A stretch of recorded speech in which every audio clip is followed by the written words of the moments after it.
Good afternoon, passengers. This is your captain speaking. I'd like to welcome everyone aboard this podcast. We are currently cruising at an altitude of 35,000 feet and airspeed of 450 miles per hour. Weather is clear and sunny with a high of 75 degrees. The cabin crew will be coming around in about 20 minutes to offer you a light snack and beverage. So sit back, relax, and enjoy the rest of the podcast.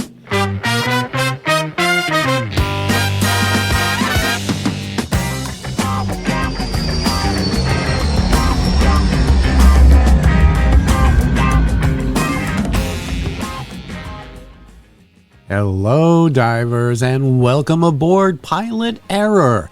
I'm Tom Feeney, writer for Wang's Chop Movie Magazine. You may know me from such podcasts as Mysteries of the Deep, Hollywood Hype, and the brand new We All Die Streaming. Well, it's that time once again for another edition of Pilot Error, where we tune in to TV shows that went belly up before their time. Slot. This time, however, we tell the tale of a show that lasted for one season instead of just one episode. Now, that's not at all uncommon in the world of television, even when the show itself is, by most standards, a good one. But in this case, the events surrounding the making of, distribution, and ultimately the failure of the show is unique. The series in question is based on a well-known and loved science fiction property from an even more well-known and loved science fiction author. That author was Robert A. Heinlein. The property, Starship Troopers.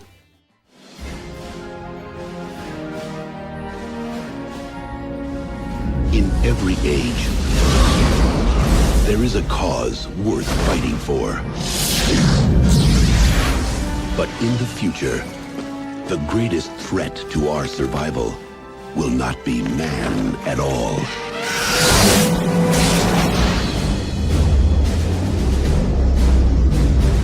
Hey, kid, what's going on? War! We're going to war!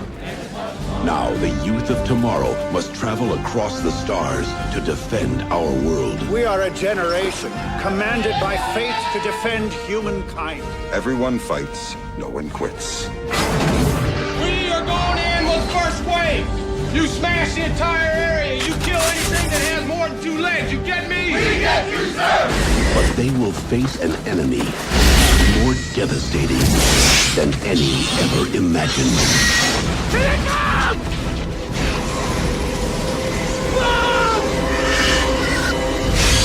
Incoming!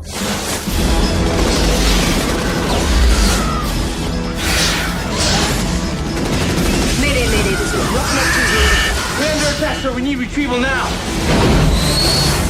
Someone made a damn mistake. The bugs laid a trap for us, didn't they? TriStar Pictures takes you to the front lines of the next frontier. Kill them all! Starship Troopers. Published in 1959, the original novel virtually invented the military sci-fi genre. And for all intents and purposes, Starship Troopers is a war novel, and a politically charged one at that. It presents a future where Earth is ruled by a stratocracy, or a government where the military holds primary power. War erupts between Earth and an alien race of insectoid creatures. The story follows a group of raw recruits as they fight against the bugs. The novel maintained its popularity over the decades, even though some critics felt the philosophies Heinlein espoused through his characters had distinctly fascistic overtones.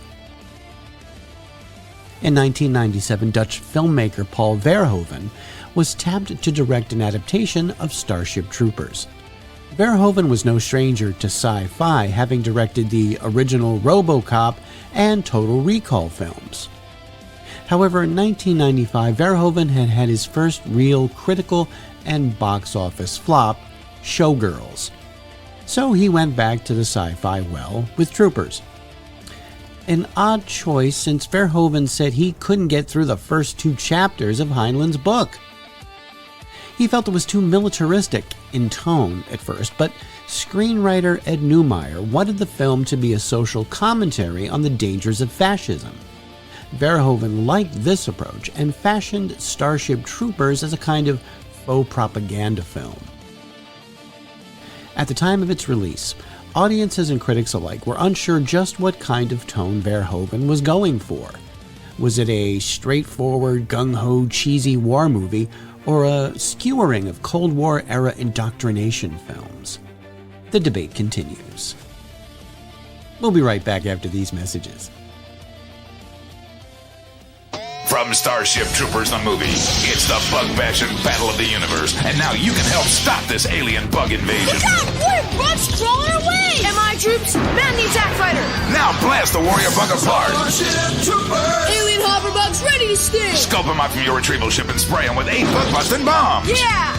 This alien bug invasion must be stopped. Starship Heroic MI Troopers, evil alien bugs, it's the bug-bashing battle of the universe. New Starship Troopers action fleet, bugs and vehicles. Welcome back. Yes, you heard that right. Those were commercials touting toys for kids based on a gory R-rated war movie about a fascistic society. Go capitalism! Although, to be fair, that's not the first time this has happened. There was, in fact, an action figure sold of the original alien xenomorph from the 1979 sci-fi horror film. Kenner presents new alien action figure. Bayonet's closed! Quick, shut the airlock! The alien's locked out now! He got through! Shh! Give up! Alien can't be beat! We'll zap him with the light! Don't, he'll destroy the spaceship! We've lost! Better find another ship! Let's try the kitchen! Another triumph for Alien! Alien action figure. New from Kenner. That was the first commercially available toy based on an R-rated movie. And obviously, not the last. There were others that followed, of course, but that's another show. So why point this out?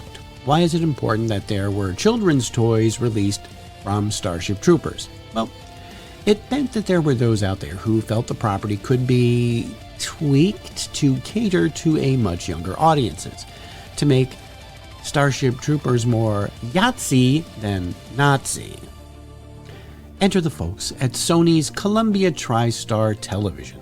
Someone there had the idea to create a CGI animated series based on Starship Troopers. You know, for kids.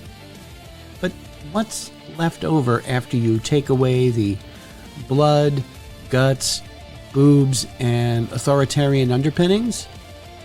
You get Roughnecks, Starship Troopers Chronicles.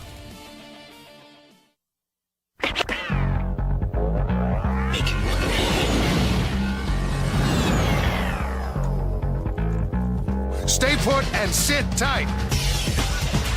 Victory appears imminent. Military officials insist the bug is no match for the fighting men and women of the Psychon forces. Uncover your potential.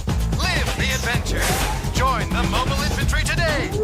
Based on the film by Paul Verhoeven and the book by Robert A. Heinlein. Roughnecks is a 3D animated adventure the likes of which you've never seen. Our heroes, Razak's Roughnecks, are a rough and tumble group of teenagers who find themselves hurled into the first interstellar war that threatens to ruin their beloved planet, Terrian.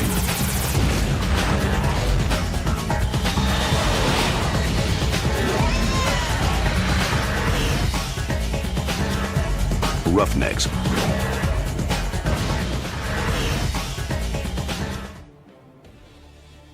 Yep, you get war. Lots and lots of war.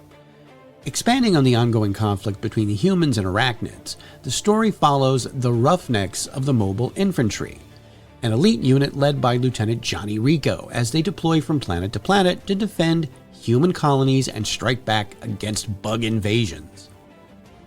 Each campaign places the squad in a new hostile environment, from desert worlds to jungle planets where survival depends on teamwork, strategy, and sheer firepower.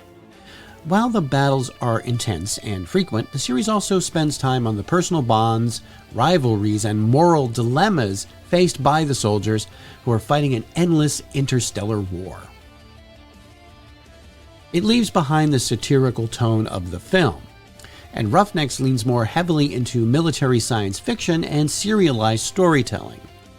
It explores themes of duty, sacrifice, and the cost of war, presenting the conflict as a prolonged campaign rather than a single decisive battle.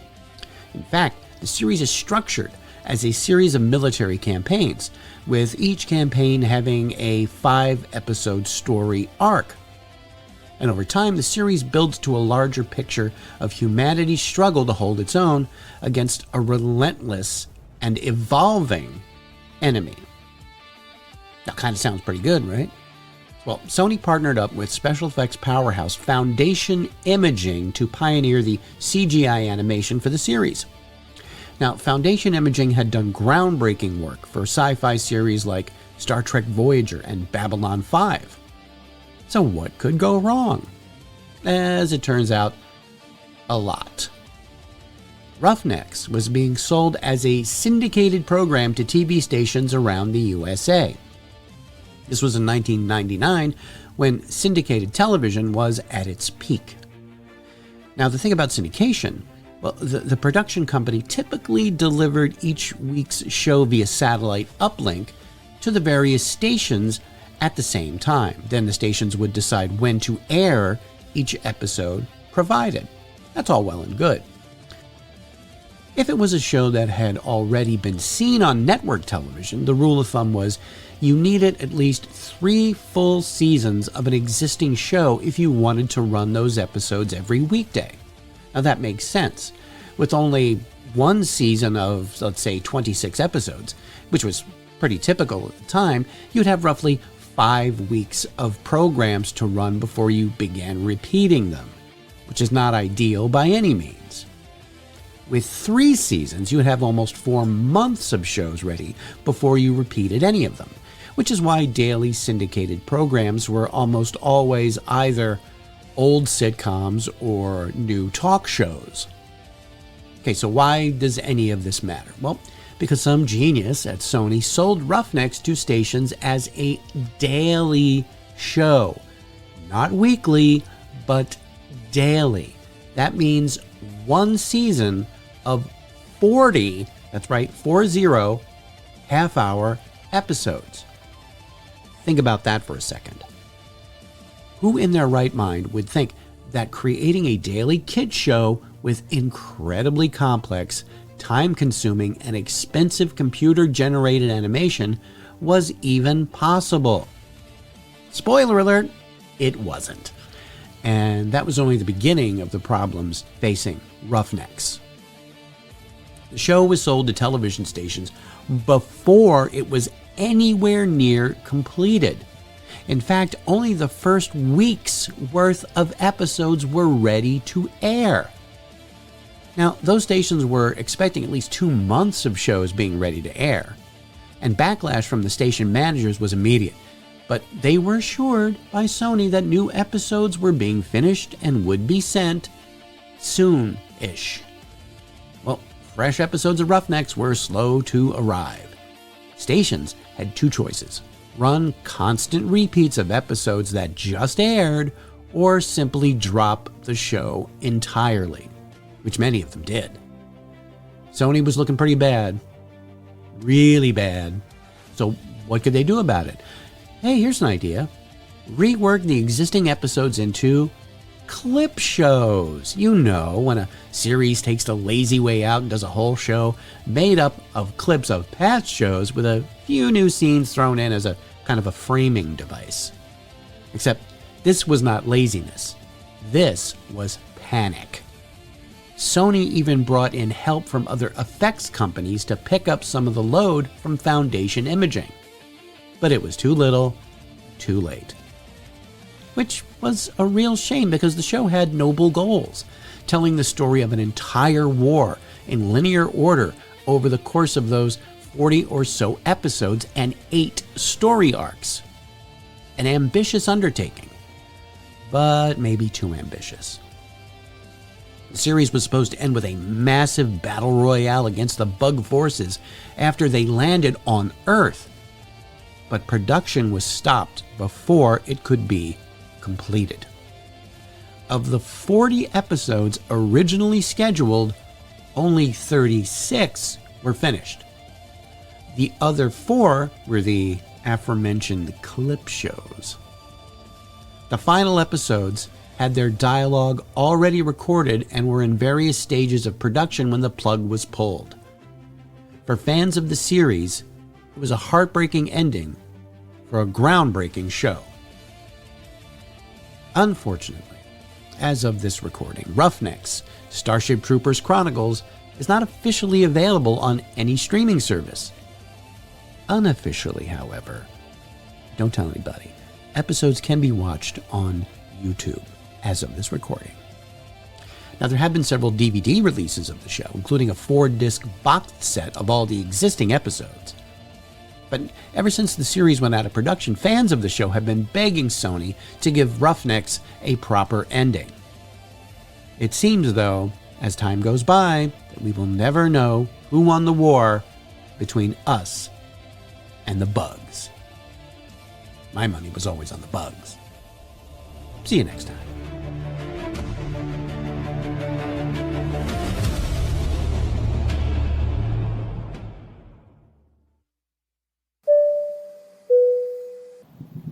Ladies and gentlemen, this podcast has just been cleared to land. As we start our descent, please make sure your seat backs and tray tables are in their full upright position. Make sure your seatbelt is securely fastened and all carry-on luggage is stowed underneath the seat in front of you or in the overhead bins. We hope you had a safe and enjoyable listening experience. If you have any comments, go to the deepdivepodcast@gmail.com and drop us a line. Any clips used in the podcast are meant for educational purposes only and not to infringe on any existing copyrights. And thanks for flying, an Automaton Studios production.